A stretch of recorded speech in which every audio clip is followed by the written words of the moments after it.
Every kid in the 1960s sang along to the radio without a second thought, dancing at parties and school dances to songs their parents hummed along with too. Nobody stopped to ask what some of those lyrics were actually about, and honestly, that was probably for the best. Between garbled vocals, foreign languages, and clever wordplay, plenty of these songs slipped right past censors, parents, and even the kids belting them out at the top of their lungs. So, today, we're counting down the 10 most dirty songs from the 60s we thought were normal. Number 10, Louie Louie by the Kingsmen. Released in 1963, Louie Louie became one of the most played party songs of the decade, pounding out of jukeboxes at nearly every school dance across the country.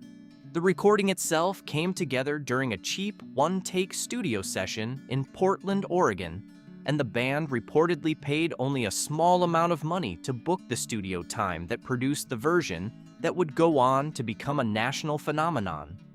The song itself was written years earlier by Richard Berry, but the Kingsmen's version became the one everyone remembers, largely because the vocals were recorded through a single overhead microphone that made the lyrics almost impossible to understand. That mumbled, garbled quality sparked wild rumors among teenagers that the song was secretly filled with obscene language hidden beneath the noise.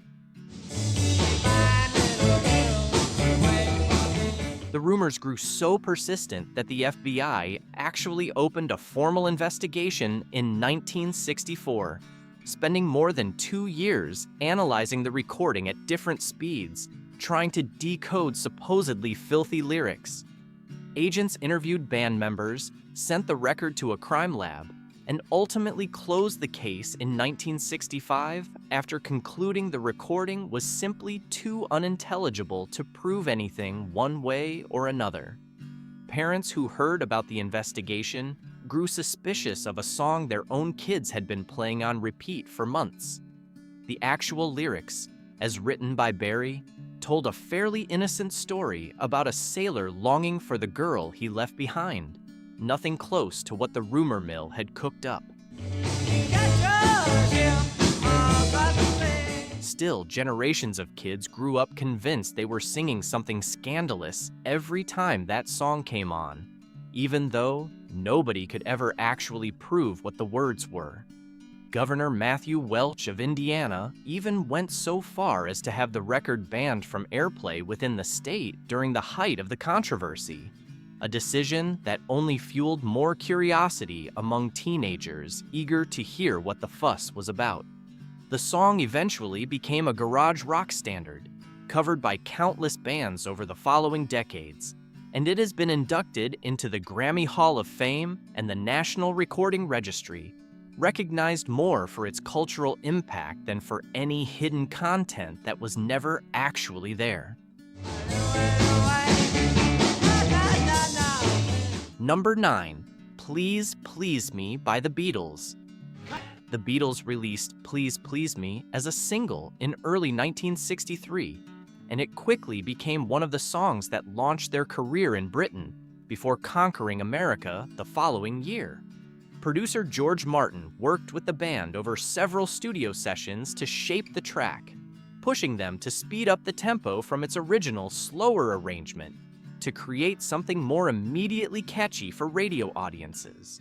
On the surface, it sounded like a simple, upbeat plea from a boyfriend asking his girlfriend for a little more affection and attention in the relationship. Parents across 2 continents let their kids sing along without a second thought, since the melody was catchy and the tone felt entirely wholesome for the era. Years later, John Lennon revealed in interviews that the lyrics were written with a much more direct meaning in mind, describing the song as a request for reciprocation during an intimate moment rather than simply asking for more phone calls or affection. Producer George Martin has spoken about shaping the arrangement to give the song a brighter, more commercial sound, which likely helped mask any hint of the song's real intention from casual radio listeners. Because Lennon's songwriting style often layered personal meaning underneath deceptively simple pop lyrics, many of his early compositions carried messages that went completely over the heads of younger fans at the time, who grew up singing this one in the car with their parents, had no idea they were repeating a line with a much more grown-up meaning behind it, and most only found out decades later when Lennon's own comments about the song became widely known. The song originally started out as a slower, Roy Orbison-influenced ballad before George Martin encouraged the band to speed up the tempo, a change that gave the finished version its bright, danceable feel and likely helped it slip past listeners without raising suspicion. It became the band's first #1 hit in Britain, reaching the top of most major charts in early 1963 and helping set the stage for the wave of Beatlemania that would sweep across the country just months later. 8. Day Tripper by the Beatles. Released as a double A-side single alongside We Can Work It Out in December 1965, Day Tripper carried a rhythm and energy that made it an instant favorite on car radios and at teenage gatherings. The song's central guitar riff came together during rehearsals almost by accident, with the band building the rest of the arrangement around that hook once they realized how well it worked as the song's foundation. On the surface, it told the story of someone who wasn't quite as committed or genuine as they first appeared, a fairly common theme for pop songs of the era. Lennon later explained in interviews that the term day tripper was slang referencing someone who only dabbled in a lifestyle rather than fully committing to it, a phrase that carried a double meaning tied both to casual drug use and to a woman who wasn't entirely faithful or serious about a relationship.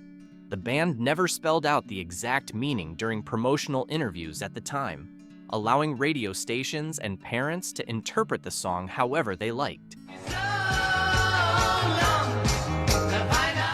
Because the tune had such an catchy, driving guitar riff, most listeners focused entirely on the sound, rather than digging into what the lyrics were actually implying.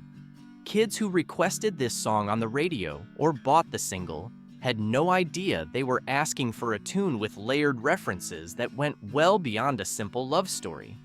The band's growing confidence in hiding more complex ideas inside straightforward pop structures became a defining trait of their songwriting during this period of their career. Paul McCartney later confirmed in interviews that the song partly grew out of the band's own experiences with recreational drug use during that stretch of their career, though the lyrics were written vaguely enough that casual fans could easily miss the reference entirely.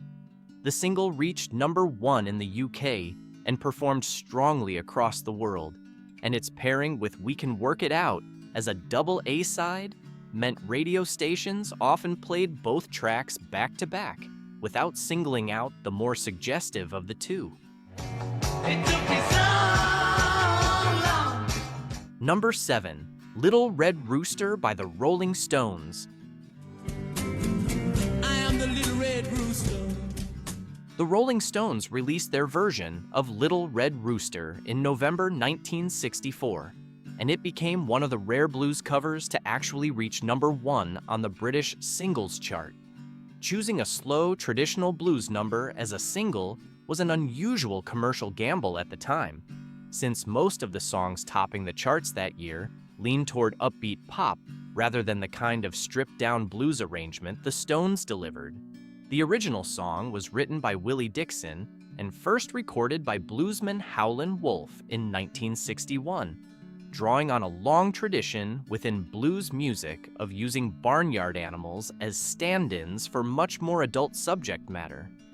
On its surface, the song simply describes a rooster wandering around a farmyard, but the imagery was widely understood within blues circles as a metaphor loaded with sexual undertones common to the genre. British teenagers who heard the Stones perform it on television programs had little context for that older blues tradition, so the song mostly registered as a moody, slow blues number rather than anything scandalous. Please. Some radio programmers at the time still hesitated to give it heavy airplay, wary of the song's origins, even if the average listener missed the deeper meaning entirely. The Rolling Stones, deeply influenced by American blues artists, often chose covers specifically because of that layered history, introducing British audiences to material with a much longer and more complicated backstory than a typical pop single. Parents who heard the song on the radio rarely connected it to the blues tradition it came from, letting it slip by as just another moody rock and roll tune. It remains the only 12-bar blues song ever to reach #1 on the British singles chart, a fact that still surprises music historians given how far removed it was from the typical upbeat pop songs dominating the charts at the time. Brian Jones, the Stones' guitarist at the time, played slide guitar on the track, giving the recording an authentic, rootsy sound that helped introduce a generation of British teenagers to the deeper blues influences shaping the band's early sound. Number 6, Hanky Panky by Tommy James and the Shondells. Hanky Panky first appeared in 1963 as a regional single before becoming a massive nationwide hit in 1966, after a Pittsburgh DJ started playing a bootlegged copy that caught on with local dancers. That original 1963 recording had barely registered outside the band's home area around Niles, Michigan, sitting largely forgotten for nearly 3 years before the unexpected Pittsburgh airplay revived interest in the track. The phrase hanky panky itself was already established slang referring to mischievous, often sexually suggestive behavior, though the term had been used loosely enough in everyday conversation that many listeners simply treated the title as a playful, silly phrase rather than anything explicit.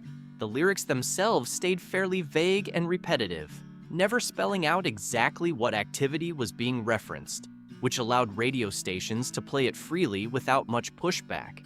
Tommy James has spoken in later interviews about how surprised he was that such a simple, almost accidental song became the one that launched his career into the mainstream. My baby does the hanky panky. Because the song relied so heavily on a driving beat and a catchy, chantable chorus, most young fans focused on dancing along rather than analyzing what the title actually implied.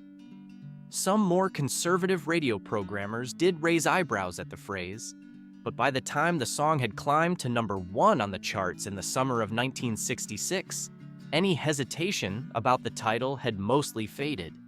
Kids belted out that phrase at parties for months without ever really stopping to think about what exactly they were singing about. Tommy James has explained that he had actually stopped performing with the Shondells by the time the song became a hit in Pittsburgh, forcing him to quickly assemble an entirely new backing band once the record label came calling with an offer. The song eventually climbed all the way to #1 on the Billboard Hot 100 in July 1966, an unlikely outcome for a song that had been written and recorded almost as an afterthought years earlier. Number 5, Wild Thing by the Troggs. Wild thing. Released in 1966, Wild Thing became one of the most recognizable garage rock anthems of the decade, driven by a simple 3-chord riff and an ocarina solo that made it stand out from other singles on the radio. The band recorded the track quickly and cheaply, and its raw, unpolished production ended up becoming part of its lasting appeal rather than a drawback, helping it stand apart from the more heavily produced pop songs dominating the charts that same year. The lyrics themselves were fairly straightforward, describing an intense attraction to someone described as wild and untamed, language that felt more playful than explicit to most casual listeners. Because the song leaned so heavily on repetition and a driving rhythm rather than detailed storytelling, much of its suggestive tone came through in delivery and energy rather than the actual words being sung.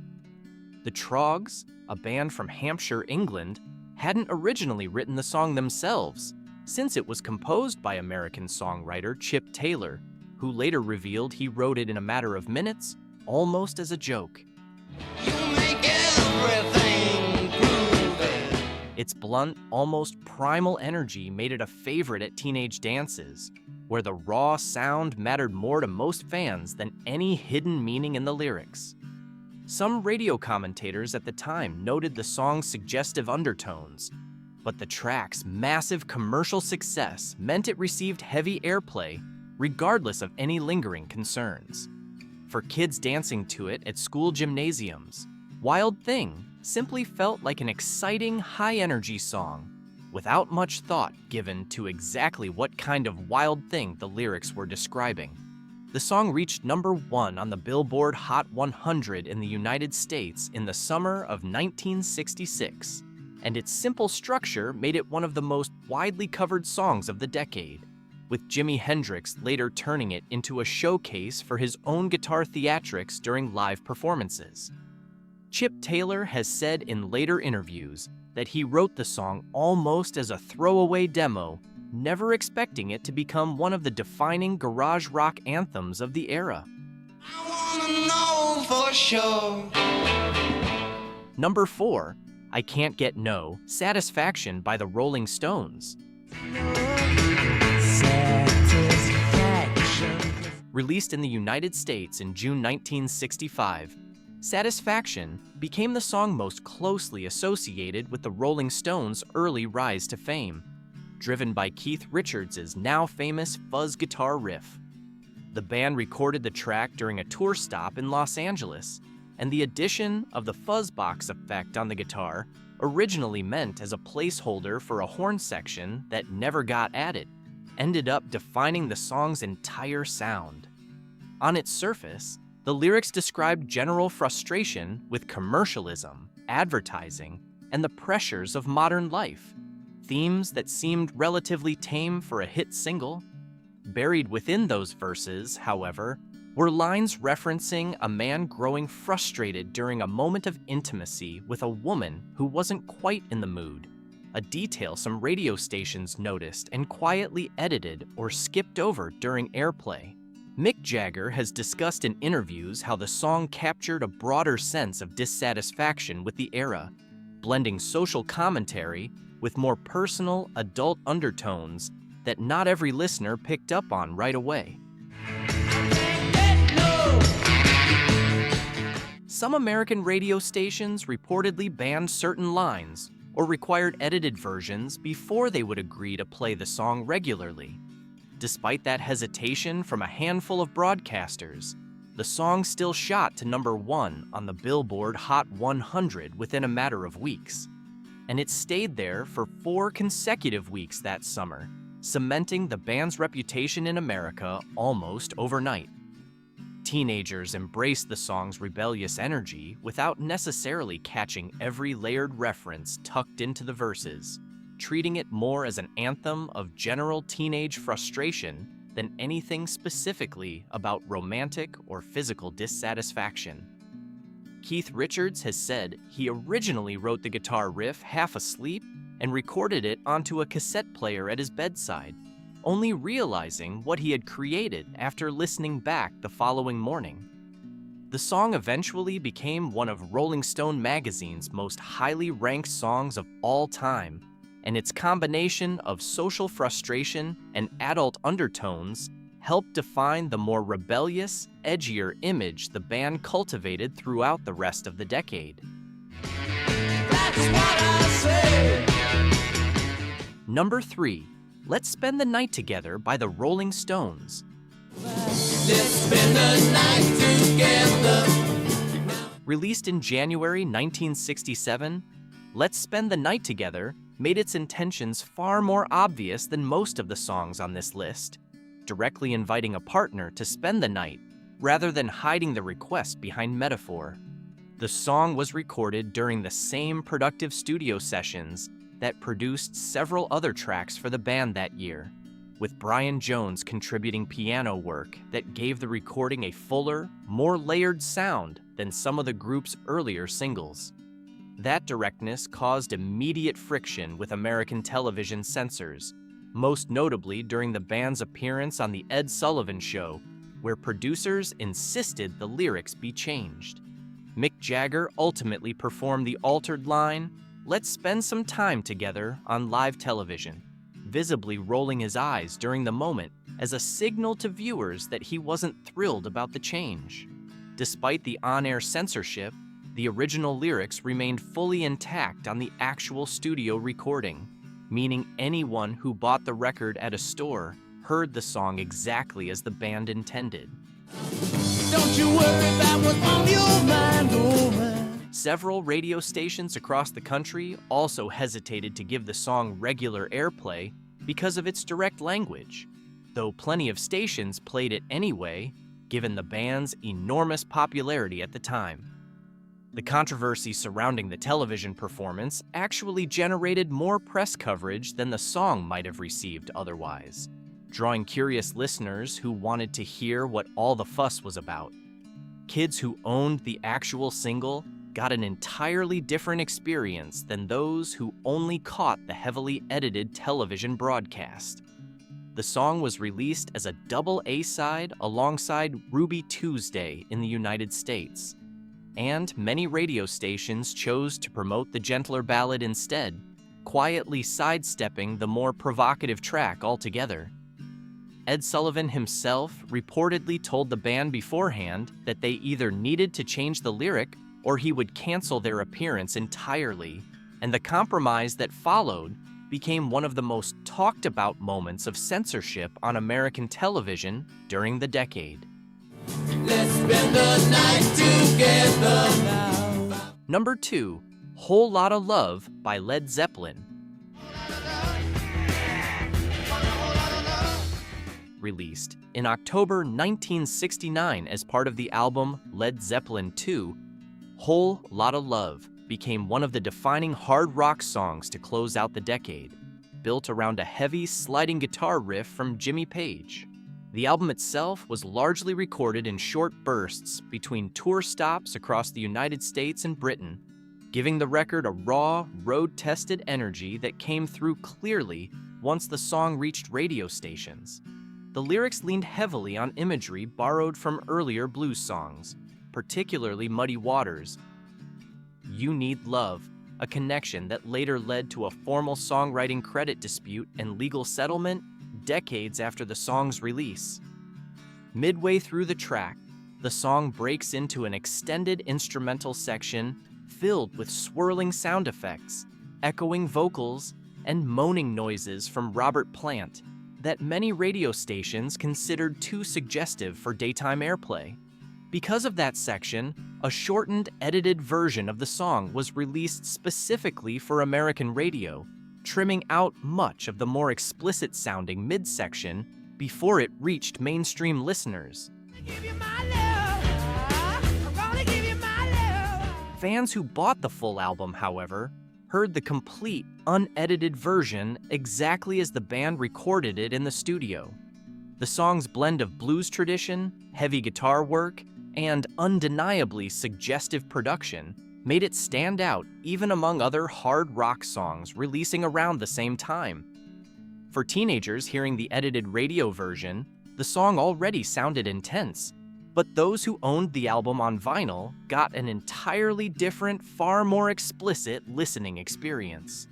The edited single version still managed to reach number 4 on the Billboard Hot 100 in early 1970, introducing American audiences to Led Zeppelin in a more condensed form than the sprawling album track. Decades later, Muddy Waters' estate and songwriter Willie Dixon successfully pursued songwriting credit for the lyrical similarities, and Dixon's name was formally added to the song's credits following a settlement reached in the early 1980s, a resolution that came only after years of the dispute simmering quietly within the music industry. Number 1, Je t'aime, moi non plus by Jane Birkin and Serge Gainsbourg. Je je veux et je viens. Originally recorded in 1967 with actress Brigitte Bardot before being re-recorded with Jane Birkin and officially released in 1969, Je t'aime, moi non plus, remains one of the most openly provocative songs ever to become a mainstream chart hit. Gainsbourg reportedly wrote the song in a single evening, and the finished recording session with Birkin took place quickly, capturing an intimate, hushed quality that became central to the track's identity once it reached record stores across Europe. The French duet featured breathy, whispered vocals over a slow, romantic melody, structured to sound like an intimate conversation between two people rather than a traditional pop song. Its content was explicit enough that the Vatican publicly condemned the record shortly after its release, and several countries, including Britain, Spain, and Italy, banned it outright from radio broadcast entirely. In the United Kingdom, the original record label dropped the single after the backlash, though another label quickly picked it up and pushed it to number 1 on the British charts despite the ban on radio play. Because so many stations refused to broadcast it, curiosity alone drove massive sales, with listeners eager to hear a record controversial enough to draw condemnation from a wide range of institutions. Serge Gainsbourg, already known in France for pushing boundaries with his songwriting, described the track as capturing the most intimate and universal of all human experiences set to music. For English-speaking audiences who didn't understand French, the song's meaning came through almost entirely in tone and delivery rather than the actual words, though the scandal surrounding it made its reputation impossible to miss, regardless of language. Pope Paul VI reportedly denounced the record directly, an unusual level of attention for a pop single, and the controversy only grew when it was revealed that the original version recorded with Brigitte Bardot had been shelved at her request after her husband at the time objected to its release. Jane Birkin and Serge Gainsbourg remained partners for over a decade following the song's release, and the track has since been reissued and re-released numerous times, remaining one of the most recognizable and controversial singles to ever top a national chart. Je t'aime, je t'aime. Looking back, it's clear how much slipped past parents, radio censors, and even the kids singing along at the time, hidden behind clever wordplay, foreign lyrics, or simple garbled vocals. What's remarkable is how many of these songs became massive hits precisely because of the mystery or controversy surrounding them, with curious listeners rushing to buy records that radio stations were hesitant to fully embrace. If any of these songs bring back a memory from a school dance or a summer road trip, let us know in the comments below. And if you enjoyed this look back at the decade's sneakiest hits, give this video a like and subscribe for more nostalgic dives into the music history behind the songs you grew up with.